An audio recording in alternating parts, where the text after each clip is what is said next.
many recruiters, when they get objections, they view them as a barrier to success. In fact, hiring authorities have shared with me over and over again that they know the 2 or 3 objections to give to recruiters to just get them to hang up. And so you've got to understand that when they're giving you an objection, they really want to know how much you believe in what you're doing. An objection is a buying sign. It's a request for more information. And as a recruiter, you have to understand something. You can't just be good at overcoming objections. This is a skill set that you must become great at, because overcoming objections is really critical to your success. What I want to do is give you some ideas today that you can easily implement that basically are going to have you welcome objections versus dread them. Now, in order to overcome objections effectively, it makes it much easier when you realize there are only 4 kinds of objections, and those are service, postponement, price, and personal. And what I want to do now is I want to give you examples of all these objections, and I'm going to give you an example for each objection for the hiring authority as well as the candidate. So let's start out with the service objection example. A hiring authority could easily say, I don't need your help. I can fill this job on my own. I don't want to take the time of seeing all the candidates you have. I can just do a better job. The way to effectively overcome that is, but what I can do is save you time and money. And understand something, we'll interview many candidates. We're not going to waste your time interviewing anybody. That's my job. Let me interview all the people that have the skills and stability and experience you're looking for. I'm only going to present the finalists. When I call you and present somebody to you, they can do the job. Now we have to see if the 2 of you click and if they fit in with the company culture of our company as well as your department. Now, a candidate objection could be, I'd rather submit my resume directly to the person who would be my boss. Why do I need you to submit my resume? I want to work with the boss. Now, a response to the candidate could be, we have many different positions available in our company right now. I need to determine what is most important to you. You may send your resume to the wrong person. They could look at it and say, this person is not a fit. I have the knowledge of every position that our company has posted right now, as well as some jobs that are not posted. And so once I know what is most important to you, then I will only present you with the best positions, and I'll make sure that your resume gets in the hand of the right hiring authority. The second type of objection I want to give you an example of are postponement objections. So what type of postponement objection might you get from a hiring authority? The most common is, I don't have time to interview. I'm too busy. I just don't have time for this. I don't even know if I'm going to fill the job. I'm too busy. And your response can be, well, the initial interviews will be done by HR. We're only going to send you people when it's most convenient for you. And what I have to ask you is, what is your target date to fill? Because see, remember in recruiting, timing is everything. And if they truly are too busy, if they're traveling and don't have time to interview, you have to know that. But in order to get a target date, ask them an additional question. What problem is this opening causing you or your department? See, if there's no problem, if there's no challenge, if they've got another employee covering the job, they're going to save that salary for a while. But if I'm a hiring authority and I have somebody doing 2 jobs and now they're threatening to quit, I'm doing the jobs of 2 people. I'm not going to do that much longer. Now that target date is going to get much more valid because I know I've got somebody on the verge of quitting. So when they're trying to postpone you, you've got to know, what is that target date to fill and what problem exists as a result of the job being open. No problem, no urgency. If there is a problem, this is where you want to put your time and show the hiring authority why they need to use you now. Now, let's go to the candidate side of this postponement objection. Often they'll just say, send me the specs. Send me the job that you're representing, and I'll decide if it's something I want to look at or not. Your response has to be, we have numerous positions. I'm not sure what's most important to you. I'm not going to assume for a minute that what your resume shows me is what you've done and what you're currently doing. It doesn't show me what you want to do next. See, I'd like to become your lifetime talent agent.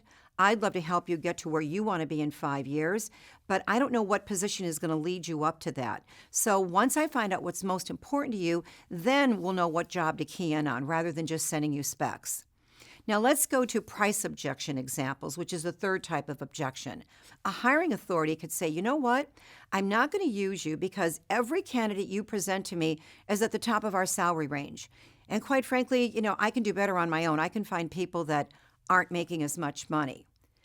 Your response to this hiring authority could be, you know what I need to determine? I need to determine what you prefer to offer. Often hiring authorities will give a recruiter a range like, I want to pay 80 to 110. And so you're going to present candidates in that whole range, but often the best candidates for the job are the ones that are higher paid. So that's the reason that often you're going to present people at the top of the salary level. It's important to research and find out what the past employee in that job was earning, because it's very rare that a hiring authority is going to want to offer a new person more than the person that left the job, unless there's added responsibility, or maybe that person's been in the job for 15 or 20 years, so they're not making a competitive salary. When you stay with a company longer than 10 years, 15 years, you're making less money than if you would change your job every 2 or 3 years, because with every change, your money escalates. So if they give you that range, what you have to say to your hiring authorities, just tell me what you prefer to offer. Rather than giving me a range of 80 to 110, where do you really want us to focus? And they might say 90. See, that's a much different recruit on your part than if you think the salary goes up to 110. And you and I both know that money, causes many offers to be denied. And that's why we have to know up front, what does this hiring authority really want to offer? Now, a candidate can say to you, I'm a great negotiator and I want to negotiate my own salary. In fact, I think I can negotiate a higher salary for myself than you can. Your response has to be, I know the salary ranges. I can get you the best offer. I know what they're willing to pay. And once I know what's most important to you, I'm not going to walk away from an opportunity for a few, cents an hour if I know it answers everything else that's important to you. So I'm going to get you the best offer possible. And understand something. I know these hiring authorities. I work with them all the time. I'm an in-house recruiter. These are people that I know. I also know what they want to pay. And so I'm not going to waste your time. You might have a higher salary level and it could disqualify you from even being considered to a job that answers everything you're looking for in your next career move.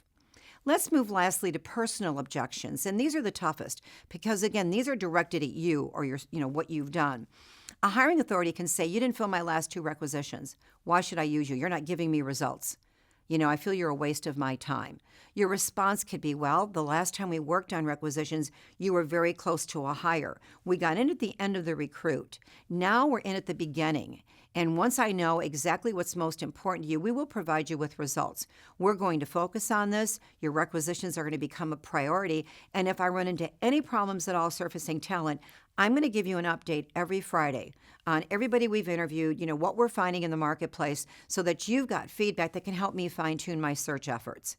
You got to show them. Remember, all hiring authorities and candidates care about is what's in it for me? How does what you do benefit me? Because if I think I can do it better myself, I'm going to. So you've got to let them know that I'm committing to you, that I'm going to provide you with results. On the candidate side, and this is a tough one because there's many good candidates that will apply to your company and they end up in this deep, dark hole, especially if they applied on a job board. They just never heard from anybody. So an objection could be, you know what? I applied before and I didn't even get the courtesy of a phone call. I mean, nobody responded to me. Why in the world should I apply again after the way I was treated? Your response should be, but I have opportunities that match exactly what your resume is telling me you're looking for next. I want to clarify what's most important to you. I want to make sure that I totally understand what you're doing. I won't waste your call. And I hope that the experience that you have working with me right now is really going to change your opinion of how we interact with people that are looking for their next career move. I apologize that you didn't get a phone call. I'd love to be the person that changes your opinion of us. And you have to apologize, but then you have to show them what's in it for them. I have opportunities that match your credentials. Let's find out what's most important to you. The first time you get an objection, it's a learning experience, and you're going to get many different objections throughout your recruiting career. Some are seasonal, like in the summertime, an individual might say, I don't want to make a change because I have a vacation planned. Toward the end of the year, people don't want to change because they're waiting on a holiday bonus, or in many instances, if they work one day into the new year, they qualify for that year's vacation. So they don't want to make a change until they qualify for the vacation. They may have a pension fund that's vested in 10 years and they're in year 9.5. So you have to really listen to these objections. When you treat objections as buying signs and requests for more information, you're going to realize that this is going to make you more successful because your conversations are going to continue continue with both the hiring authorities and the candidates. So you're going to welcome and not dread them when you realize that this is going to help you succeed. This is going to make you a better recruiter. This is going to help you fill more opportunities with qualified candidates.